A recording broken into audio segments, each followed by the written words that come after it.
Hello students, welcome back to Fast Track CET 2020 presented by Anjuman Institute of Technology and Management Bhatkal. Today I will just discuss about current electricity. In today's topic I will be just covering quickly current, Ohm's law, limitation of Ohm's law, how on the other way it can be understood, what is the meaning of resistance, combination of resistances in different manner like series and parallel, and the concept of power and energy. These are the topics which I will be covering. Let us understand what is the meaning of current. You see, in the last class we have understood what are conductors. See, conductors mainly for us are the solid materials which consist of free electrons in them. Those free electrons are available for us to conduct current electricity. See, these free electrons under static condition, they move to the surface of the conductors or outer periphery of the conductors. That's what we have understood in the last class. Now, when you are applying a field across the conductor, these free electrons start moving or drifting, what we call. Okay, they start drifting. Now, this constitute a current. The current now can be defined as mainly rate of change of charge. I is equal to dq by dt. Suppose there is a conductor here. We just measure the current at a point. What is the rate of change of charge that is taking place at that point? We will be trying to understand, and that constitutes the current. Next, see, when current flows in the conductor, obviously there will be generation of heat into that because of the resistance. Now we are applying some voltage across the conductor. Okay, current start flowing in the conductor, and obviously it opposes the flow of current. That constitute the Ohm's law. Now what is Ohm's law?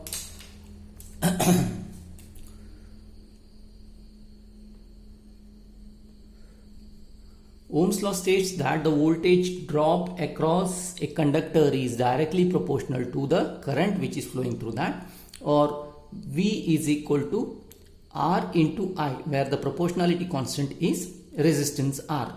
See, actually in conductors what happens is the free electrons which are there, they will be moving here and there, hitting the lattices, and obviously when the field is set into that, a drift current starts, and that increases the heat which is there in the conductor. Hence that part whatever is there, that is the resistance. Now resistance whatever is there, that depends upon resistance that is there, that depends on resistivity.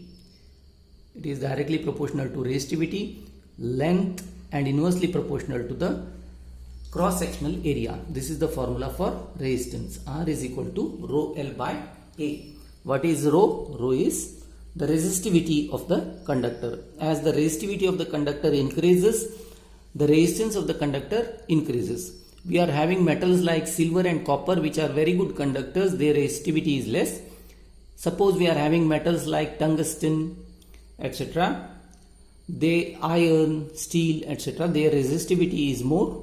They produce more heat into them. Okay, that's how you can practically relate resistance and resistivity. Now we are having another way, another form of Ohm's law.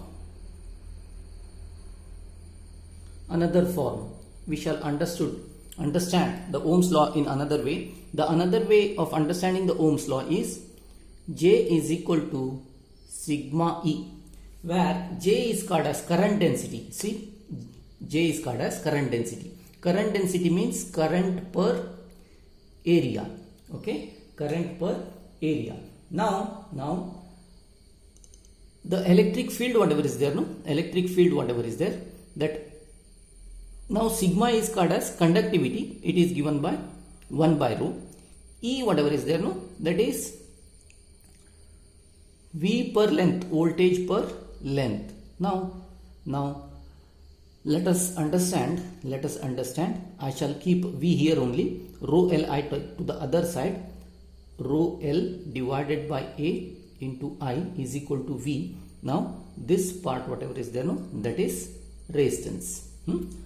Hence I shall write V is equal to I into R, where R is given by rho L by A. That means you can write Ohm's law in another form as J is equal to sigma into E. What is J? J is current density. Current density means current per square area.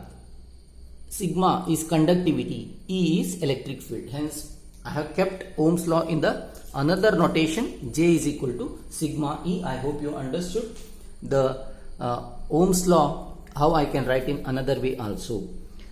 Now let us see the limitations of Ohm's law. See, Ohm's law is applicable mostly for conductors, not for semiconductors. Hence it is not applicable to diodes and all. Some semiconductor materials like gallium arsenide etc., they don't follow the Ohm's law. What is Ohm's law? Ohm's law says that the voltage and current are linearly related.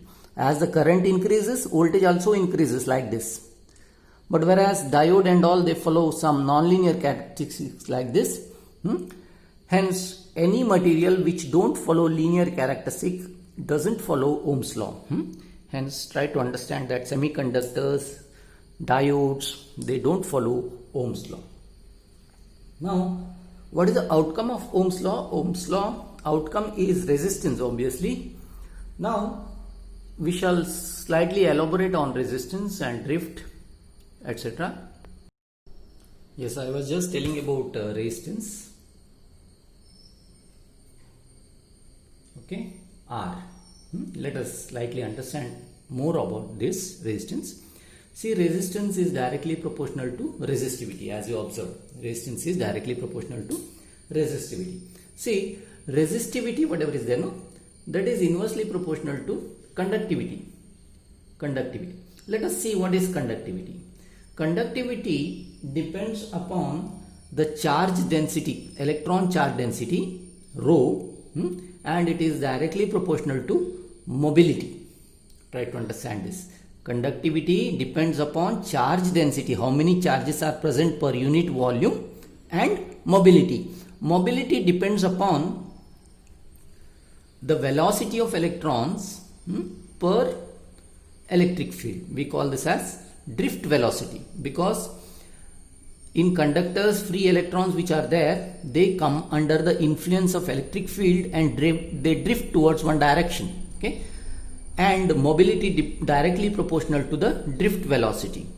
Hence try to see that finally the resistance depend upon drift velocity. Resistance depend upon drift velocity or mobility of electrons in conductors. Hence resistivity or resistance also depends upon some inner physical quantities like mobility, right, and charge density. That's what is the concluding remarks of resistance. Now resistance connectivity, okay, or what we say combination of resistance.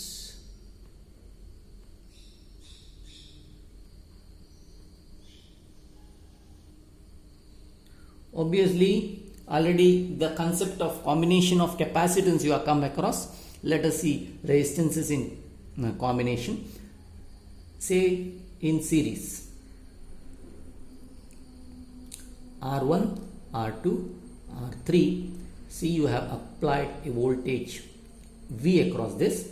When you are applying voltage V across this through this resistance, the same current flows through this, but the voltage drop across the individual resistances will be different, isn't it? This is known to you. Now the overall resistance R is equal to R1 plus R2 plus R3 plus so on if more resistance are connected. Now suppose this is called as series combination, isn't it? This is series. Similarly, parallel combination of resistances will be in such a way that suppose you are having